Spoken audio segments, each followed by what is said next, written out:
आज आपण शेवग्याच्या शेंगाची आमटी करूया। आता ह्याच्यामध्ये कांदा किंवा लसूण काही न वापरता फक्त खोबऱ्याचा वाटण आणि चिंच गुळ घालून अशा प्रकारची ही झणझणीत आमटी मी तुमका दाखवते। आता इकडे मी शेवग्याचे शेंगे घेतले, ते असे वरची साला काढून एवढे मोठे तुकडे करून घ्यायचे।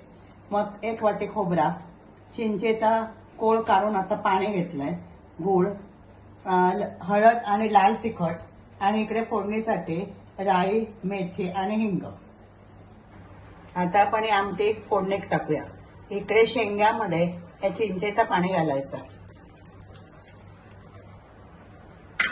मग त्याच्यात टाकायचा 1 चमचा हळद आणि 1 ते 1.5 चमचा लाल तिखट। तुमका जास्त तिखट होईल तर तुम्ही जास्त मिरची पावडर टाकू शकता। आता इकडे मी तेल ठेवलंच आहे अंड्यामध्ये, तिकडे आपण फोडणी घालूया। राई, मेथी आणि हिंग। फोडणी तटतटेपर्यंत इकडे आपण घालूया या शेंगांमध्ये चवीप्रमाणे मीठ आणि गुळ आणि थोडासा पाणी घालायचं। खरं म्हणजे पूर्वी आम्ही याच्यात नारळाचा रस घालू, पण आता सगळेच नारळ कमी खातात, त्यामुळे पाणी घालून पाण्यात आता ही फोडणी तटतटली त्या मिक्सरमध्ये टाकायची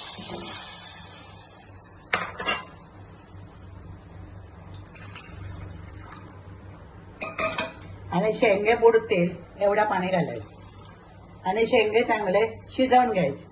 आता इकडे शेंगे शिजेपर्यंत आपण ह्या जो खोबरा घेतला, ह्या खोबऱ्याचा बारीक वाटण करून घ्यायचं। खोबरा मिक्सरच्या भांड्यात टाकलाय आणि त्याचा बारीक वाटण करून घेऊया। आता ही शेवग्याच्या शेंगाची आमटी चांगली उकळली। आता शेवग्याचे शेंगे शिजले, कारण ह्याचा रंग बदलतं आणि पिवळं होतं। आता आपण त्याच्यात घालूया ह्या वाटलेला खोबरा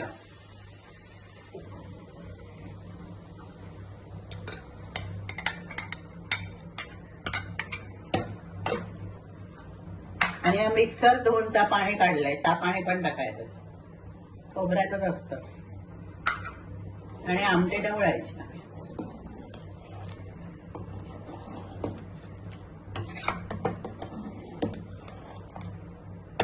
आणि ही आमटी चांगली उकळून द्यायची। आता ही आमटी चांगली उकळली म्हणजे आमटी तयार झाली। आता आपण गॅस बंद करूया आणि ते एका भांड्यामध्ये काढून घेऊ। अशी ही नारळाच्या वाटणातली शेंगाची चिंचगुळाची आमटी तुम्ही करून बघा। गरमागरम वाफळाच्या भाताबरोबर ही अतिशय टेस्टी लागतात। ही रेसिपी आवडली तर लाईक करा, शेअर करा, सबस्क्राईब करा।